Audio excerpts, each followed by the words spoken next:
ఎవరైతే ప్రభు బలను పుచ్చుకుంటారో వారిలో జీవం ఉంటుంది. ఆ జీవము నిన్ను నడిపిస్తుంది, నిన్ను బ్రతికిస్తుంది, నిన్ను పోషిస్తుంది, నీ ద్వారా అద్భుత ఆశ్చర్య కార్యాలను జరిగిస్తుంది. ఎవరైతే బలను పుచ్చుకుంటారో క్రమముగా వారిలో ఏముంటుంది? జీవం. జీవం అంటే మన ఊపిరి కాదు, ఆత్మీయ జీవం, ఆత్మీయ బలం, ఆత్మీయ శక్తితో నింపబడతారు.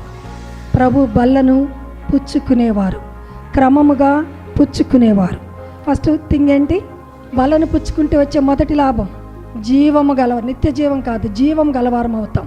రెండవది, క్రమముగా ఆయన సన్నిధిలో బలను పుచ్చుకునేవారు నిత్య జీవములో ప్రవేశిస్తారు. రెండవది. మూడవది, అంత్య దినమున నేను వానిని లేపుదును. ఎవరిని? ఎవరైతే క్రమముగా బల్ల పుచ్చుకుంటారో వారు ప్రభునందు నిద్రించినప్పుడు ఆయన కేక వినపడగానే సమాధుల్లో నుండి లేస్తారు, లేచి ఆయనతో పాటు ఎత్తబడతారు. ఎవరు? బల్లను పుచ్చుకున్నవారు. ఈ 3 విషయాలు మర్చిపోకూడదు. ఈ 3 విషయాలు గుర్తుపెట్టుకోవాలి. బల్లంటే ఏదో తమాషా ఆషామాష అనుకోకండి. ఎవరైతే వీటిని చేస్తారో వారే నిత్య జీవంలో ప్రవేశిస్తారు, ఆత్మీయ బలమును పొందుకుంటారు. మరణించినప్పుడు ఆయన మనలను లేపుతాడు. హల్లెలూయా.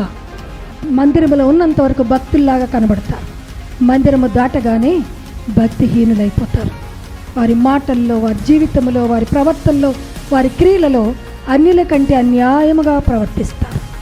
అదే చేశాడు ఇస్కరియోతు యూదా. యేసయ్యతో ఉన్నట్టే ఉండి అంత లోక సంబంధమైన ఆలోచనలతో, సాతాను ఆలోచనలతో అతను నింపబడ్డాడు గనుక వెంటనే ముక్క ముంచి ఇచ్చిన వెంటనే అతను ఫుల్గా ఇంకా సాతాను ప్రవేశించింది. ఇక్కడ ఉన్న వారు ఎవరైనా అపరిశుభ్రంగా, క్రమము లేకుండా, భక్తి లేకుండా బల్లను పుచ్చుకుంటే మీలో ప్రవేశించేది దేవుని శక్తి కాదు, దయ్యపు శక్తి ప్రవేశిస్తుంది. జాగ్రత్త. బలను ఆషామాషిగా పుచ్చుకోకండి. సిగరెట్లు, బ్రాండీలు తాగేవారు, వ్యభిచరించేవారు, దొంగలుగా అబద్ధాలు మాట్లాడేవారు, దొంగతనాలు చేసేవారు, వీరెవ్వరు పుచ్చుకున్నా అది మీకు ఆశీర్వాదము కాదు. సైతాను మిమ్మల్ని ఇంకా వాడుకుంటాడు.